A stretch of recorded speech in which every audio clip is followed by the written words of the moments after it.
Officer Halvorson sees a confident black man in uniform and assumes he's just another ego to put in place. Just another courtroom to dominate. But what he doesn't know, that man is Lieutenant Commander Malick Jefferson, a decorated Navy SEAL there to testify against corruption Halvorson helped bury. Stick around, because when the cameras roll and #courtroom assault explodes, Halvorson's badge won't shield him. It'll indict him. Justice isn't rattled by noise. It strikes with silence, precision, and purpose. Where in the world are you watching from? What time is it there? Let us know, and don't forget to subscribe to our channel. Officer Rick. Halvorson stands taller at the courthouse entrance, adjusting his badge with practiced precision. The morning sun catches its polished surface, reflecting his decade of power back at him. His territory. His rules. The security cameras above track his movement, their red lights pulsing like tiny judgmental eyes. The sight of Malick Jefferson in his pristine Navy SEAL uniform sends a surge of rage through Halvorson's veins. Too clean, too confident, too present in a space Halvorson considers his domain. The whispers of respect from the gathering crowd for Jefferson feel like personal insults, each murmur chipping away at Halvorson's authority. "Your kind doesn't belong here," Halvorson mutters, loud enough for nearby officers to hear, expecting their usual supportive chuckles. Instead, phones emerge from the crowd, their cameras trained on him. The familiar rush of power mixes with an unfamiliar twinge of uncertainty. Jefferson didn't flinch. "I belong exactly where truth is spoken," which means you don't. Jefferson's measured stride toward the courtroom door ignites something primal in Halvorson. Without conscious thought, his boot connects with Jefferson's back, the impact echoing through the suddenly silent hall. The sound of a decorated SEAL hitting the marble floor reverberates like a gunshot. Time freezes. Dozens of phones capture the moment, their artificial clicks creating a symphony of documentation. Halvorson's badge feels unusually heavy against his chest, its weight almost suffocating. Through the shocked silence, a voice rings out. "That's Lieutenant Commander Jefferson, here to testify in the Morrison case." The words hit Halvorson like ice water. Lieutenant Commander. The Morrison case, the high-profile corruption investigation. His hand instinctively touches his badge, no longer seeing its shine, but feeling its burden. Within minutes, #courtroom assault trends on Twitter. Within hours, it reaches CNN. Halvorson watches his phone screen in growing disbelief as the view count on YouTube climbs exponentially. His empire of fear, built over years of unchecked authority, begins to show its first cracks. "Nobody challenges my authority here," Halvorson announces to the now hostile crowd, but his voice wavers. Jefferson's eyes meet his, not with fear, but with a calm certainty that sends a chill down Halvorson's spine. In that gaze, Halvorson sees something he's spent years avoiding: accountability. Late that night, alone in his office, Officer Rick Halvorson stares at his reflection in his badge's surface. The man looking back seems smaller somehow. "I learned early that power means control," he whispers to himself. But what happens when that control slips away? When the cameras turn against you? When the uniform you've hidden behind becomes the spotlight that exposes you? The security cameras continue their silent vigil, their red lights now feeling less like witnesses and more like harbingers. As Halvorson polishes his badge, a nervous habit he's developed over years, he can't shake the feeling that this time he's started something he can't stop. Type Power falls if you've ever witnessed authority crumble. Will Officer Rick Halvorson's badge continue to shield him from justice, or will it become the very symbol of his downfall? Watch as this story of power, prejudice, and accountability unfolds, revealing how one moment of unchecked authority can trigger an avalanche of change.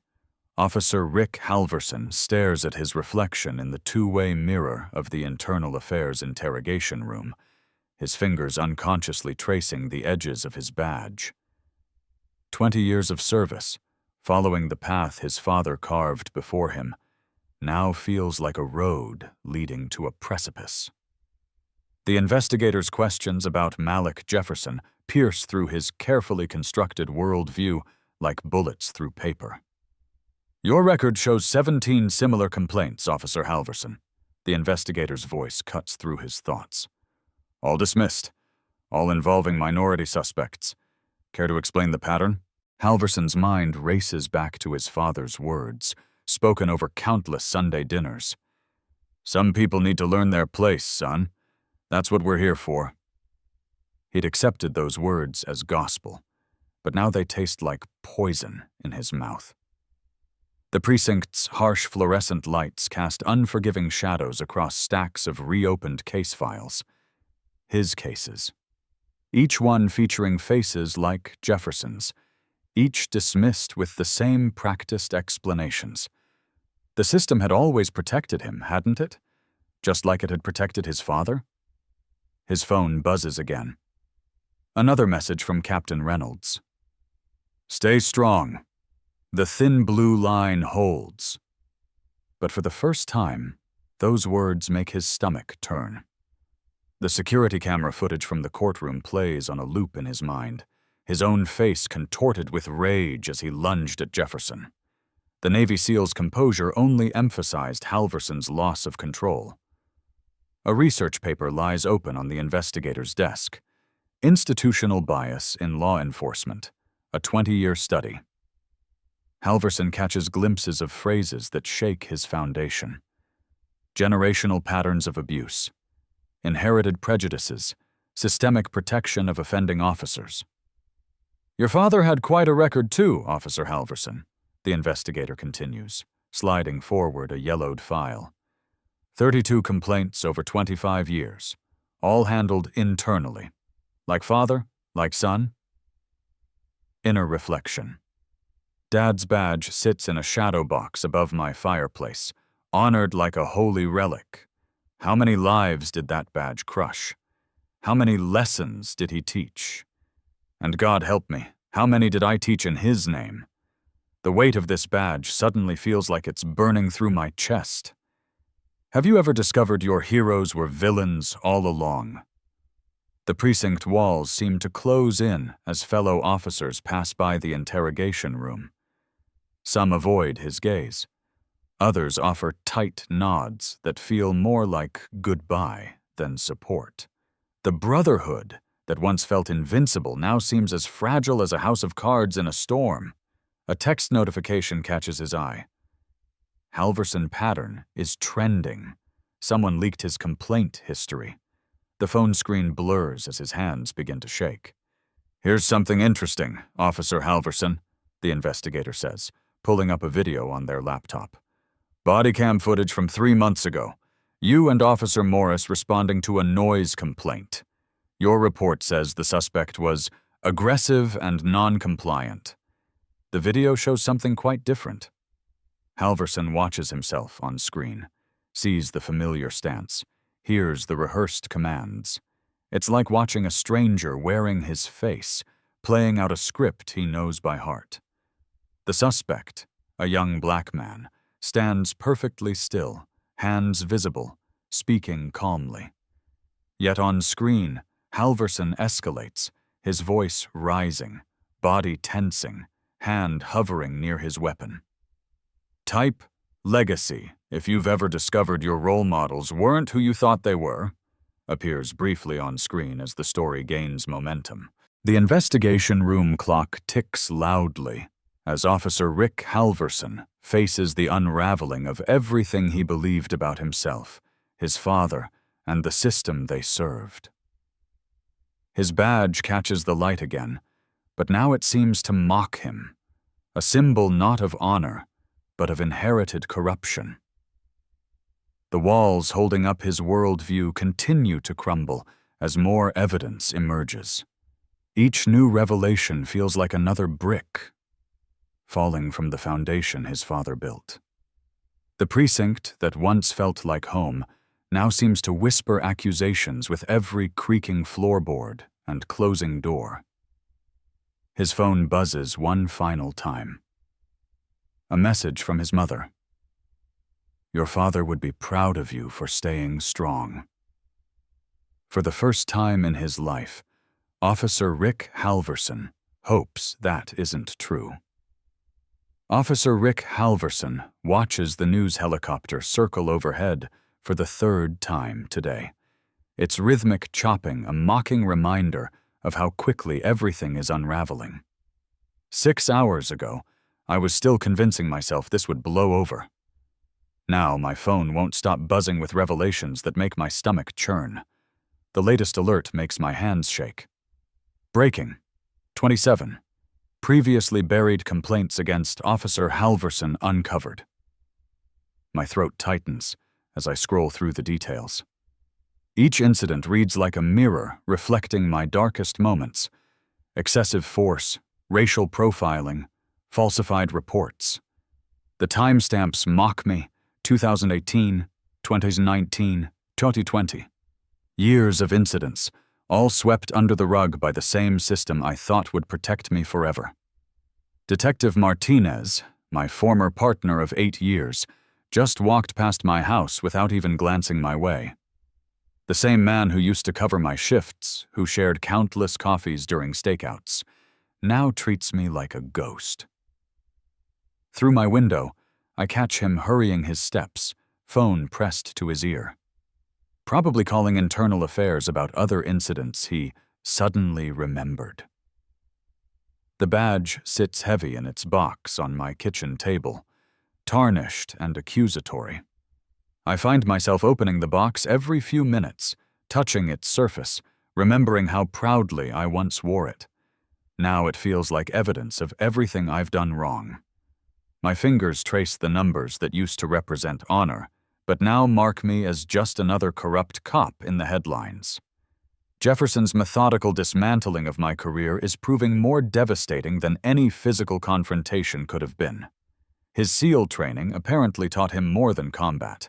He's executing a precision strike on the entire department's foundation, and I'm the crack that started it all. Halvorson Files is trending nationwide, with new witnesses coming forward hourly. The sound of a car door slamming outside sends me into panic mode. Is it reporters? Internal affairs? The FBI? I peek through the blinds to see my neighbor, Mrs. Chen, who used to bring me Christmas cookies every year. She catches my eye and quickly hurries inside, clutching her groceries like shields. The shame burns worse than any pepper spray. My laptop screen flashes with another news update. Exclusive: Officer Halvorson's internal review history reveals pattern of protected misconduct. The accompanying video shows Chief Williams at a press conference, sweating under the lights. The department is conducting a thorough investigation. His words sound hollow, just like mine did all those times I defended the system. That damned courtroom video keeps replaying on every channel. My face contorted with rage, launching at Jefferson. The sound of my baton hitting the railing echoes in my nightmares. Now, even silence sounds like judgment. Even my own footsteps feel like echoes of that impact. I was so sure of my power in that moment, so convinced of my righteousness. Now each replay shows me something new and horrible about myself. A text buzzes through from Davis, my union rep. Committee's meeting tomorrow. Don't talk to anyone. Delete nothing. Too late for that warning. The shredder's been running hot since morning. But what's the point? Jefferson's team seems to have copies of everything already. Looking at my badge again, I remember how I used to polish it every night, a ritual of pride. Now I see what it really protected. Not the public, but my own corruption. The weight of it all crashes down as another helicopter passes overhead, its searchlight briefly illuminating my living room like an interrogation lamp. Type badge in the comments if you've ever watched someone's power crumble before your eyes. The setting sun casts long shadows across my floor, marking the end of another day in free fall. Tomorrow will bring more revelations, more former allies turning their backs, more evidence of how deep this rot goes. And somewhere out there, Jefferson is just getting started. I close the badge box, but can't escape the truth it represents. I'm not the hero of this story. I never was. But maybe I was the villain the story needed to fall first. The weight of my badge presses against my chest like a burning coal as I sit before the grand jury. I, Officer Rick Halvorson, once ruled these courthouse halls. Now I'm just another defendant, stripped of authority, facing the consequences of that fateful assault on Navy SEAL Malick Jefferson. The evidence he uncovered feels like a noose tightening around my neck. Security footage plays on the screen, my own face twisted with rage as I struck him. 3:15 p.m. The timestamp sears into my mind like a brand, the moment everything changed. Officer Rick Halvorson, please state for the record what occurred on March 15th. The prosecutor's voice carries none of the deference I once commanded. My hands tremble as I grip the witness stand. I assaulted Mr. Jefferson, used excessive force, abused my authority. The words taste like ash in my mouth, but for the first time in my career, truth flows freely. It wasn't an isolated incident. This was part of a pattern, a culture we created and sustained. The familiar thud of the gavel punctuates each revelation. I detail years of cover-ups, of reports doctored to protect our own, of minorities targeted and brutalized while good officers stayed silent.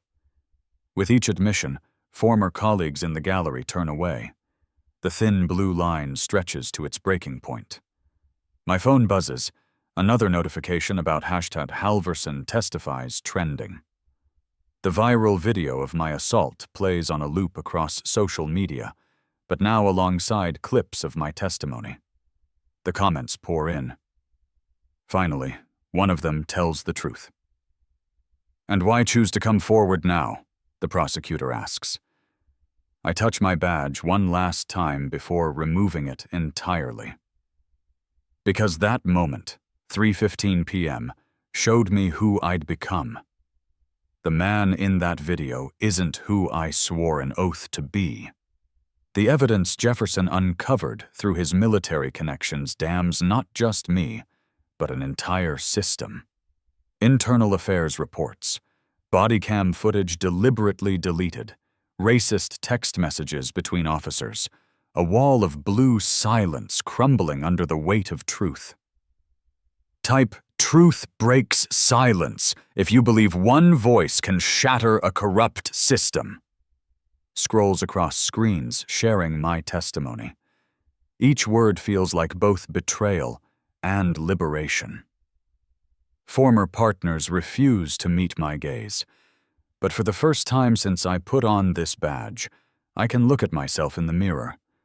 The price of truth is everything I thought I was. The reward is discovering who I might still become. My testimony echoes through the courthouse, through social media, through a nation grappling with police reform. Officer Rick Halvorson, from symbol of corruption to catalyst for change. The timestamp remains 3:15 p.m. The moment I chose truth over power, justice over brotherhood, redemption over ruin, over. The gavel falls one final time. In its echo, I hear the death knell of the system I helped build, and perhaps the birth of something better. Officer Rick Halvorson stares at his reflection in the stainless steel table of the interrogation room, barely recognizing the broken man looking back. The badge that once gleamed on my chest is now evidence item number 147, sealed in a plastic bag somewhere in this building. 24 hours have transformed my world entirely. My hands shake as I sign the final page of my confession. Every word damns me further, but for the first time in my career, truth flows easier than lies. Jefferson's words echo in my mind. How many never got to stand back up? The question burns worse than the handcuffs chafing my wrists. The door opens with that familiar metallic groan I've heard thousands of times before, but never from this side of the table. Internal Affairs. Captain Martinez slides another document across to me. Your testimony against Chief Williams and the others, she says quietly. This goes deeper than just you, Halvorson, and you know it. I do know it. Every name I write feels like both betrayal and redemption. Williams, who taught me to handle problems quietly. Rodriguez, who helped cover up complaint reports. Thompson, who doctored body cam footage. My pen scratches across paper like a confession booth for my sins in blue. The live stream of the reform bill signing plays on a monitor in the corner. I hear Jefferson's voice over the coverage. This isn't about revenge. It's about making sure no officer thinks a badge makes them above the law. The irony tastes bitter, my greatest humiliation becoming the catalyst for real change. Social media explodes with "Hat und Halvorson falls" and "Hotsach blue line reform." My mugshot trends alongside clips of that courtroom moment when I lost control. But now, watching the governor sign sweeping police accountability measures into law, I understand something I never could behind my badge. True justice doesn't need force to prevail. We'll need you to testify before the Reform Commission, Martinez says. Your perspective as a former officer who crossed the line, it matters. The word former strikes like a physical blow. But as I look at the sealed evidence bag containing my badge, I see it differently now. Not as a shield, but as a mirror reflecting all the ways power corrupts when wielded without accountability. My cell phone, soon to be confiscated, buzzes with one last notification. It's a video compilation. Officers across the country turning in their badges in solidarity with the reforms, each one saying, "We serve justice, not power." The movement I sparked through my disgrace has become something larger than myself. Officer Rick Halvorson, I whisper, tasting my full title one last time, is no more. But maybe that's exactly what needed to happen. The handcuffs click as Martinez leads me out. In the corridor, I pass the evidence room where my badge sits in storage. Soon it will join others in a museum exhibition about police reform, a reminder of how unchecked authority crumbles in the face of justice. My legacy will be the lesson, not the law. A plaque beneath the badge reads, "Let this mark where silence once protected injustice." Drop 1, if this ending hits different. Comment "Reform" if you believe change starts with accountability. The last sound I hear before the cell door closes is Jefferson's voice from the TV. Today, we didn't just change a system, we changed minds. Including, finally, mine. And that's the truth I never saw coming. Sometimes the greatest service to justice is admitting you stood in its way.